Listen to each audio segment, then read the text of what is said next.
a season of setback or you're climbing out of a setback, I've got a word from the Lord for you today that will accelerate your comeback. A setback is an unexpected change from better to worse. A disappointment or a reversal. Has anybody here recently experienced a setback in your family, your personal life, in your physical body, at work, in a relationship, a loss of a loved one, in your finances, in your relationship with God, and it's begun to make you worry and wonder, where is God? Yeah. And if you will ever recover. I can't speak for any of y'all, but I've been to that place. But I have a word for you this morning. Your setback is not God setting you aside. And it's not God setting you down. Your setback is God's setup for your comeback. I want to give you a word right now that's not some kind of preaching word. This is a word you can take hold of and receive right now. And the word is this. This is your day. Yes. Go on. Now is the time for your comeback to begin. Your failure is not your final. Your failure is not your failure. But if you let God, He will use your failure to fuel your future. Amen. In fact, your future is wrapped up in how you respond to your failure. Yes. It's time to see your setback as God's opportunity, and even as His setup for your comeback. Yes.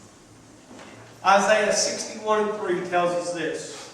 He says, He gives you beauty for ashes, the oil of joy for mourning, the garment of praise for the spirit of heaviness, that you might be called trees of righteousness, the planting of the Lord, that He might be glorified. Go on. The comeback is a return. Go on. This is your turn. Yes. A comeback is a resurgence. Now is your time for a mighty resurgence in your life. There's somebody God's speaking to that at the very brink of giving up. You're out of fuel, your tank is on empty, and I want to tell you this morning, your resurgence is coming. Amen. It's already here. Amen. Good. Oh, go on. You see, God is fully invested in your comeback. Amen. That's it.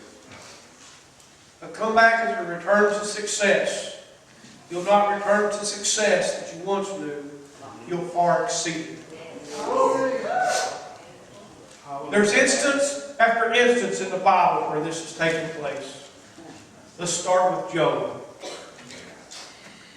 Job faced many sorrows. Job lost his family. Job basically lost everything a man could possibly lose except his life. Amen. But he hung on to the truth. Yes, He did. He didn't let anybody or anything sway him away from what he knew. Yes. Keep your eyes. His comeback was phenomenal. He received 7 times what he had lost. Was it hard? I got to believe that Job faced some difficult days. Did he mourn? I got to believe that when you lose a family member, you're going to mourn. Yes. But he never lost faith that the God who started something in him would see it through to the end. What about Joseph? Go on. Joseph didn't do anything to anybody, but yet he got sold by his brothers. He faced a lot of difficult times. He had a big setback. God turned that setback into an amazing comeback. Amen. The ones that sold him came to him for help. Save the nation. There's people that have done you wrong. There's people that have talked about you, kicked you when you were down. Let me tell you something. Hold on. Because your comeback, they're going to be coming to you for help. Amen. stole from you, those that have taken from you, your comeback is going to be where they come to you to borrow. Come on, preacher. Somebody needs to get up in here and have some church with me this morning. I don't know where you're at. I don't know what you're going through. I don't know what you're battling. But let me give you some good news. Your comeback is coming.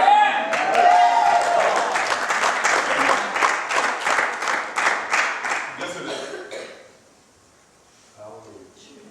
Glory to God. Joy of the Lord Is my strength. That's right. Joy of the Lord is my strength.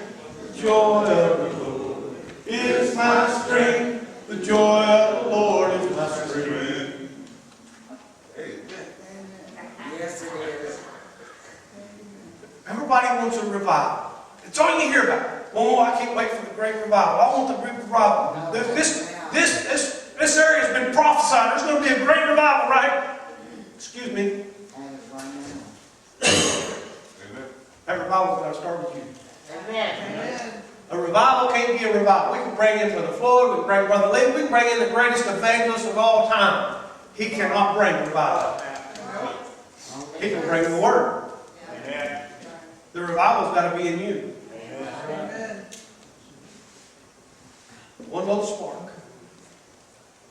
You can be that spark. That flame. If I get a spark, and my spark jumps over to Brother John gets a spark, and then I get a little, and Brother Noah gets a little spark, Sister Trina, and then Brother Deshaun. Before you know it, we don't have sparks, we got fire. Amen. Huh? A pillar of fire. Here's what. You want a revival?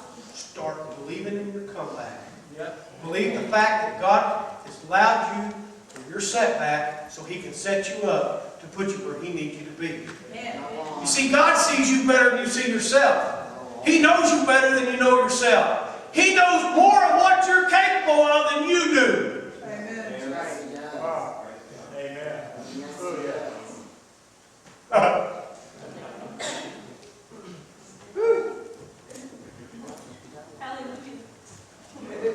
Gotta preach all day long. I love the story of Gideon. Oh, yeah. Make a fleece out. If you read the story of Gideon, there was two voices talking to Gideon. There was the voice of the accuser, Yeah. and there was the voice of the intercessor. The accuser will tell you you can't. The intercessor will tell you I will. Amen. I already have. In the book of Judges, chapter 6, verse 11. Now the angel of the Lord came and sat under some kind of tree there, which was an Ophrah, which belonged to Joseph, the Adarite. You all can read that. While his son Gideon thrashed wheat in the winepress in order to hide it from the Midianites. Judges 6:11 says that Gideon was trying to hide the grain from the Midianites because they would come and steal it.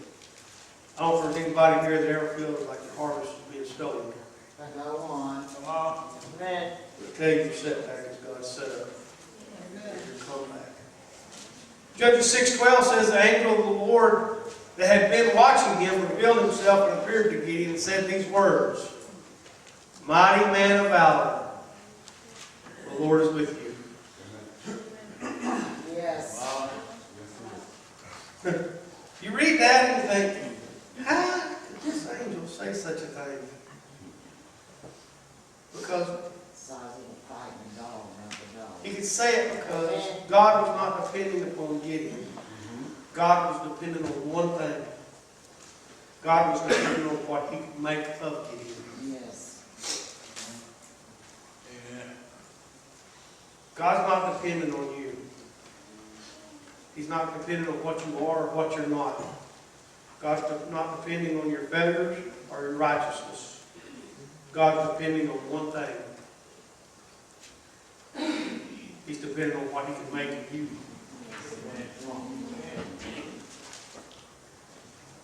Judges 6:14 really got my attention.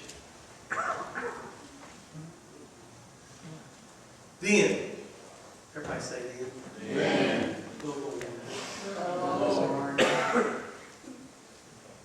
Where'd the angel go? Now it's the Lord. The Lord turned to him and said, Go in this might of yours, and you shall save Israel from the hand of the Midianites. Have I not sent you? Come on. The Hebrew meaning of that literally means the Lord faced him.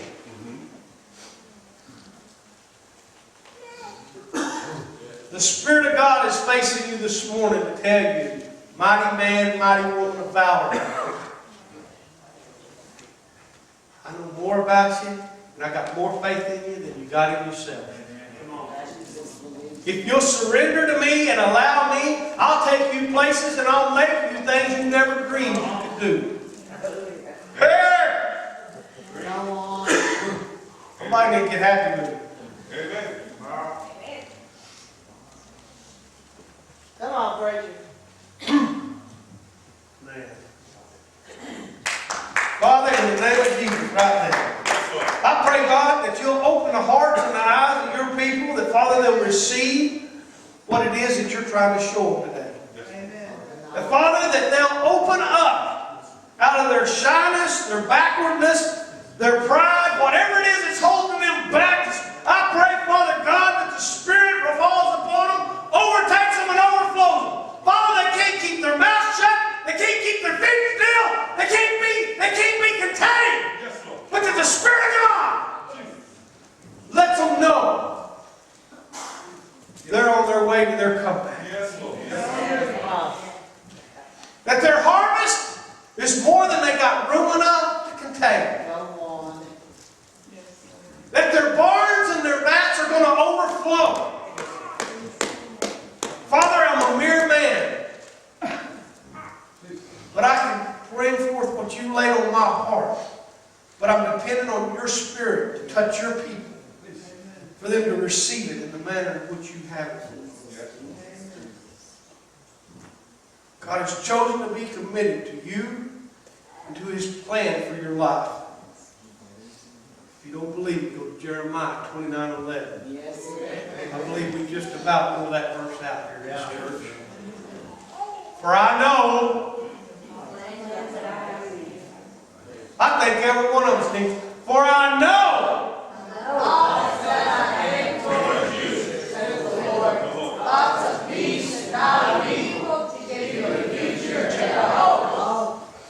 okay, now that those 3 or 4 read it to the rest of you, let's all read it together.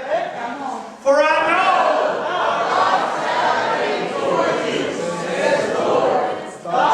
Wait. Stand up. Y'all can't talk when you sit down. I can see that right now.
You know, Gideon did. He had excuses.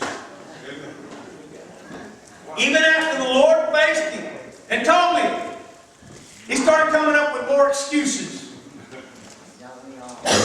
Welcome to the refuge.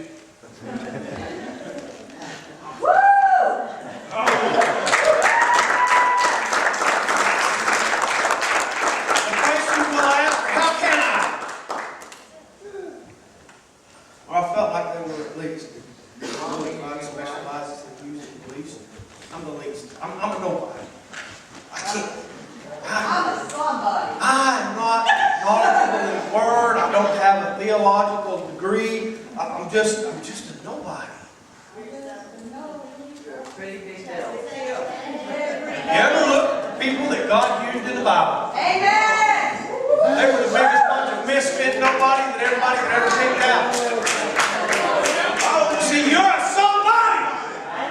Look at your neighbor and say, hey! I'm a somebody.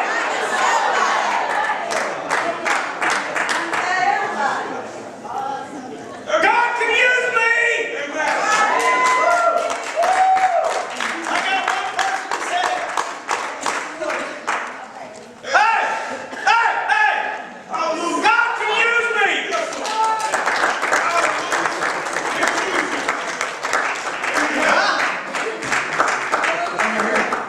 God can use me.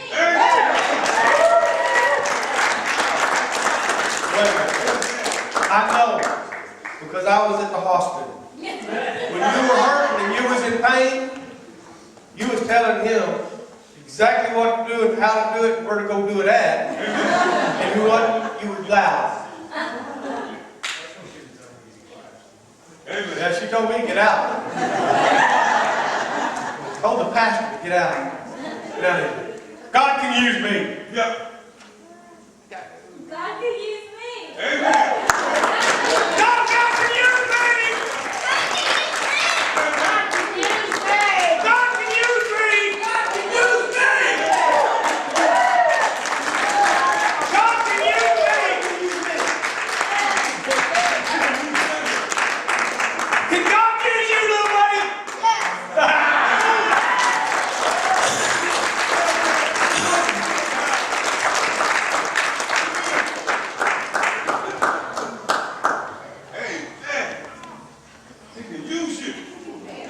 God has a plan for you. You can sit down if you want to. You can stand up. You can dance. You can shout. You can do whatever you feel like doing. Thank you, Jesus. Scripture tells us that before you were formed in your mother's womb, Yes. God knew you. He had a plan. He knew what you could do. He knew what you were capable of. And He said, unto you, I'm going to give that measure of faith. Amen. If you'll step out of that measure of faith and trust me, I'm going to do some amazing things in your life. I'm going to take you places you never dreamed you would go. I'm going to bless you with blessings you never thought you'd get. I'm going to open doors for you that you never thought would ever open. I'm going to bless you coming in. I'm going to bless you going out. That's right. I'm going to make you the head and not the tail. I'm going to put you above and not beneath. You're blessed in the city, blessed in the field. I don't know about y'all, but that kind of excites me. It makes me very humble.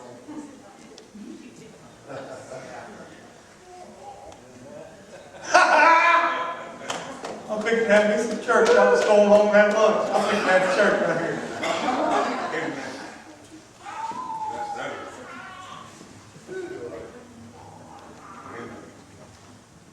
Let me tell y'all a little something.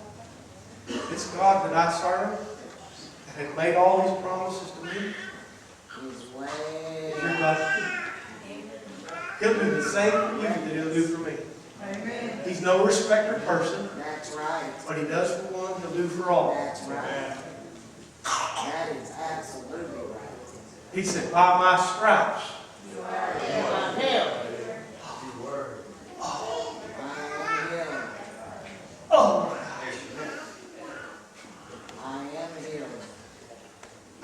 get ibuprofen, but I can't give you.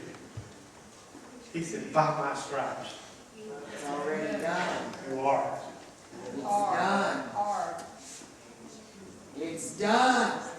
Finish. Finish.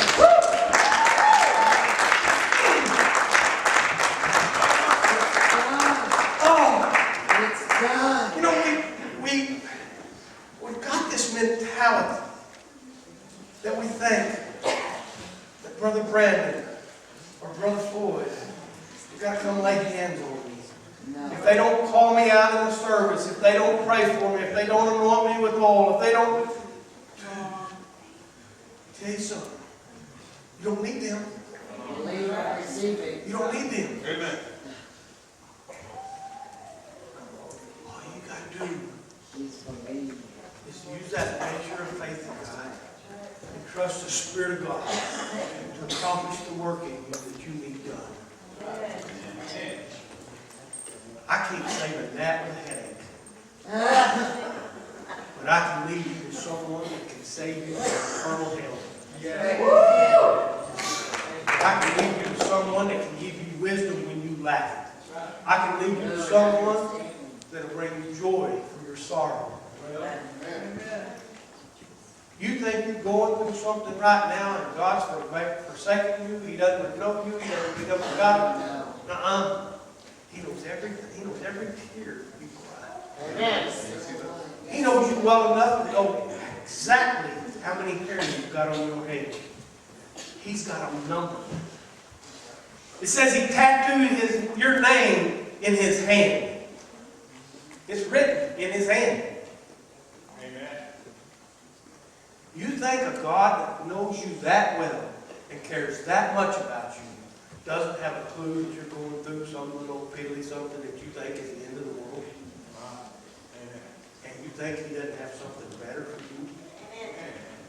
Somebody needs to get excited here. Because you're going through something right now, and you've been depressed, you've been discouraged, you've been knocked down, you've been put out, feel like the whole world is turned against you. And you need to shout this morning because God is on your side. And He's bringing you back to where you've been and setting you higher than you've ever been before. Amen.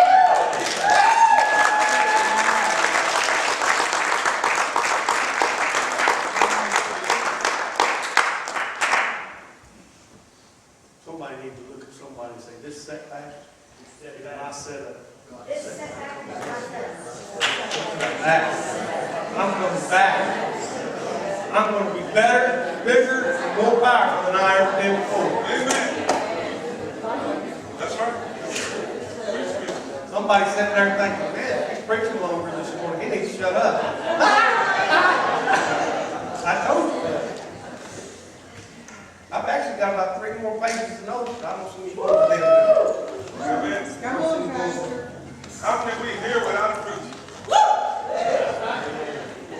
Bring the word of God. Bring it on. Oh, preach on. Bring. It's mightier than any. I tell you what, I'm going to tell you, let me give you, I hate religion. I hate religion. Religion hung Jesus on the cross. Yes, it did. It's a relationship. It's about coming to know somebody.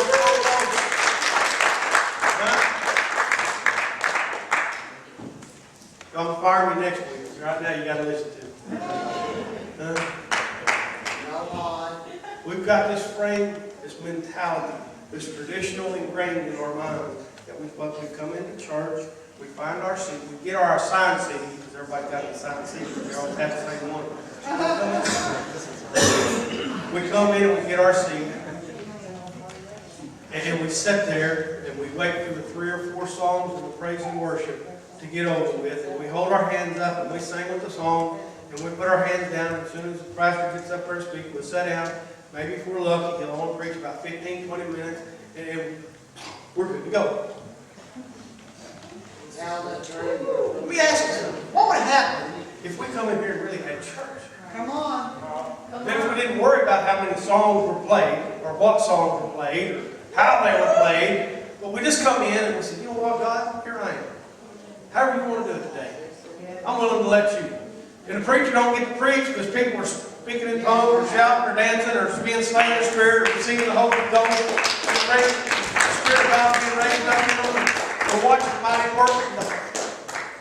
Why does it always have to be you? Because we're trained. We've heard it taught. But Jesus says,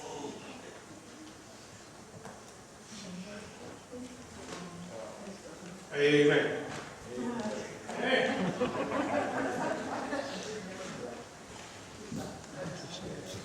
but I say, You know, I can literally play a song now because I know they got it on the computer because I keep it on there. But before we got out of the parking lot, I'd be getting phone calls from other people who want to know what I was doing, playing Def Leppard and AC/DC and all that in here. It's a song called Celebrate. yes, You know, we come into church, we should come in here celebrating the fact that we serve and we have a risen Savior. celebrate.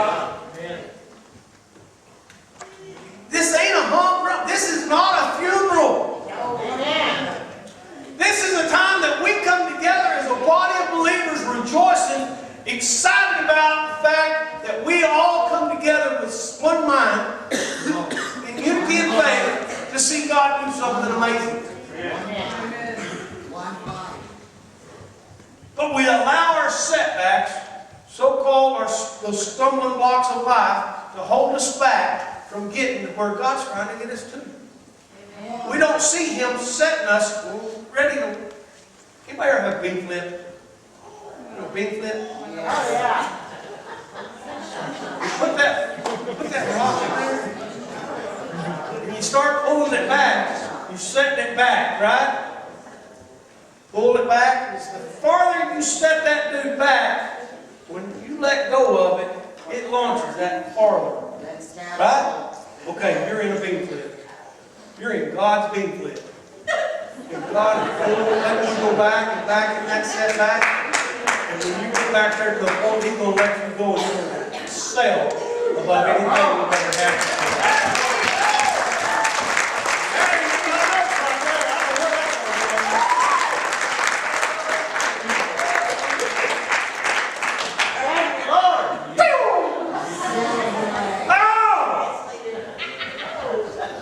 Celebrate. Going up to the mountain. I don't know if that's a song or not, but it sounds good. Huh? Going to the top. Brother, I don't know what you've been through, but God is fixing to excel you and set you higher than you ever dreamed possible. There's some good things right now.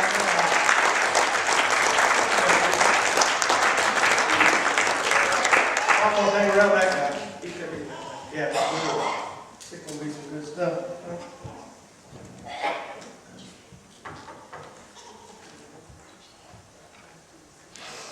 Somebody in here this morning is hurting. Somebody's discouraged. Somebody feels like God, you're praying, but you don't think God hears the word you're saying. Oh, let me tell you. Something good about happening in your life. Because the Lord told me to tell you today is your comeback. Today is your opportunity. Josh, would you dim the lights, please? Guys, it's time we quit playing games. Quit being discouraged. He says, I don't want you to be, you're going to be in the world, but don't be of the world. It's time to step on faith. Trust God knows what He's doing. Even though what the enemy meant for destruction, God's going to bring you out shining. Setting you up, polishing you, and making you better, more beautiful than ever before. Would you bow your heads for just a few minutes, please? The first question I want to ask is this. I won't embarrass nobody. I will pull you out. But I got to ask this question. If you're here this morning and and you have never accepted Jesus Christ as your personal Savior, I want you to slip your hand up and slip it right back down, just to let me know, Brother Cliff, I need you to pray for me. Be praying. I won't come get you. I won't embarrass you. I promise. Anyone anywhere, Brother Cliff, pray for me. I see that hand here. Maybe you're here and you were close to the Lord at one time, but you have allowed your setback to pull you away from God.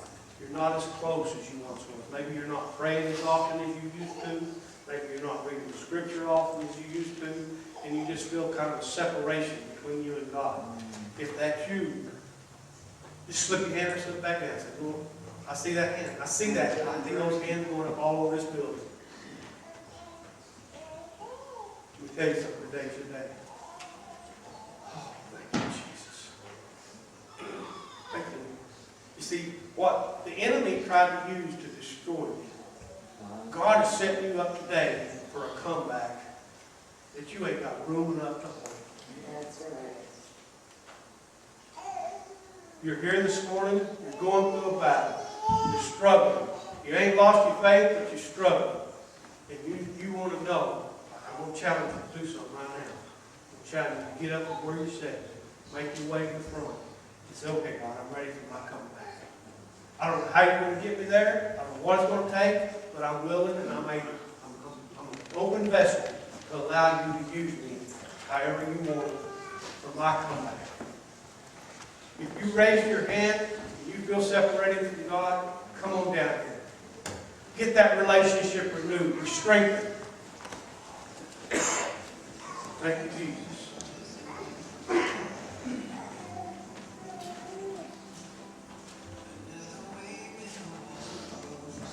I just feel like there's somebody here that's really been hurting, really struggling. I'm going to say this. You even had suicidal thoughts. Let me tell you something.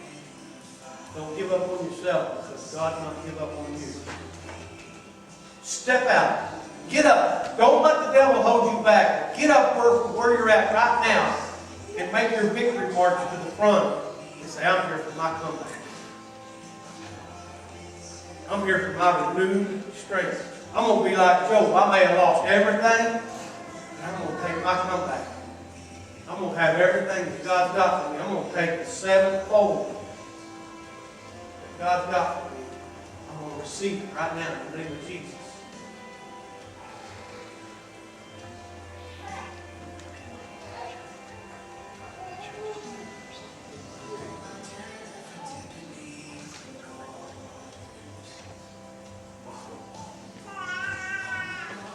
If there's everybody here that's just ready